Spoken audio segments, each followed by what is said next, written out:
జయప్రకాష్ నారాయణ, జీడీ లక్ష్మీనారాయణ లాంటి వాళ్ళు ఎంతో నాలెడ్జ్ ఉన్న వాళ్ళు ఉంటారు, చాలామంది ఉంటారు అటువంటి వాళ్ళు, మేధావి వర్గం అంతా. వాళ్ళకి ఎందుకు గెలుపు రాదు ఎన్నికల్లో? మామూలు ఆర్డినరీ ఎందుకంటే అమ్మ ప్రజా జీవితం వేరు, పుస్తక జీవితం వేరు. మా గాంధీ గారు ఎప్పుడో చెప్పారు, ఏమి చెప్పారు గాంధీ గారు? నీతులు చెప్పేవాళ్ళు లేక ఈ దేశం చెడిపోలా, ఆచరించేవాళ్ళు లేక చెడిపోయింది. కనుక ఇవన్నీ చెప్పడానికి చాలా చెప్పచ్చు, నేను చెప్తాను చాలా, ఇది కాదు కదా. ప్రాక్టికల్గా ప్రజా జీవితంలో ప్రజలతోటి మనకు ప్రజలతోటి ప్రయాణం చేసి ప్రజల సమస్యలకి కరెక్ట్ మార్గాలు చెప్పగలిగి సూచించగలగడం కావాలి. బుక్కిష్గా చెప్పటాలు చాలా చాలా చెప్పచ్చు, బుక్లో చాలా ఉంటాయి. అవన్నీ ప్రాక్టికల్గా కాదు, ప్రాక్టికల్గా అయ్యి చెప్పగలగాలి, చేయగలగాలి. అందుకనే ప్రజలు వాళ్ళది ఒక ఉపదేశము, ఒక క్లాసులో టీచర్ చెప్పిన లెక్చర్ లాగా ఫీల్ అవుతారు తప్పితే ప్రజల్లో చైతన్యము, ప్రజల్లో మార్పు కాదు. అలా వాళ్ళిద్దరూ అంతే. ఇప్పుడు ఆయన ఉన్నాడు, ఇప్పుడు జయప్రకాష్ గారు ఉన్నారు, రామారావు గారి దగ్గర పనిచేసేటప్పుడు ఆయన తీసుకున్న నిర్ణయాలు ఎన్ని తప్పుడు నిర్ణయాలు ఉన్నాయి. ఐఏఎస్ ఆఫీసర్గా ఆయన ఉన్నాయి, చాలా ఉన్నాయి.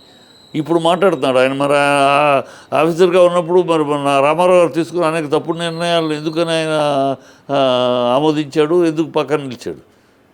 అలాగే ఆయన జేడీ సత్యనారాయణ జగన్ మీద అయితే కేసు లీకులు పెట్టాడు, మరి చంద్రబాబు మీద వెళ్ళమంటే నాకు స్టాఫ్ సరిపోదు అన్నాడు. ఇవన్నీ అందుకనే వాళ్ళ ప్రజల్లో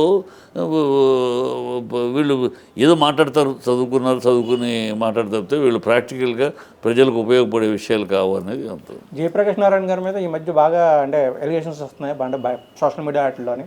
ఈయన తెలుగుదేశం పార్టీకి అనుకూలంగా ఒక ముద్ర వేస్తున్నారు ఆయనకంటే, ఆయన అటువంటి అనుకూలంగానే చేస్తున్నాడు, వైసీపీకి వ్యతిరేకంగా చేస్తున్నాడు అని చెప్పేసి.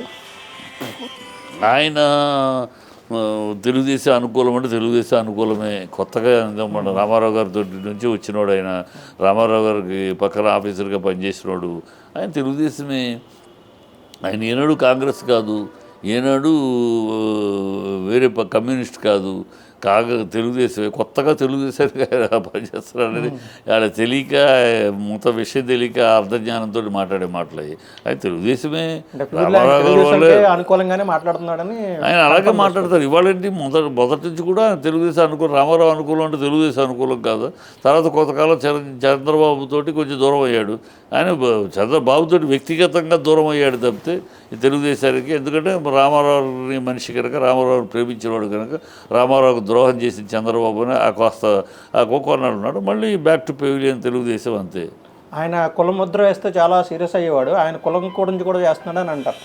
ఆయనకి కులం ముద్ర వేయటం కరెక్ట్ కాదనుక ఆయన కులముద్ర ఉండదు.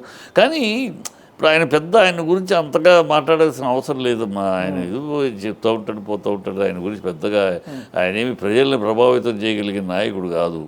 దాని గురించి అనవసరం.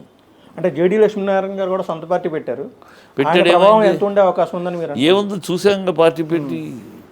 వీళ్ళని గురించి మనం అంతగా చర్చించే వాళ్ళ పెద్ద ప్రజలను ప్రభావితం చేయగలిగే నాయకత్వం కాదు వీళ్ళు.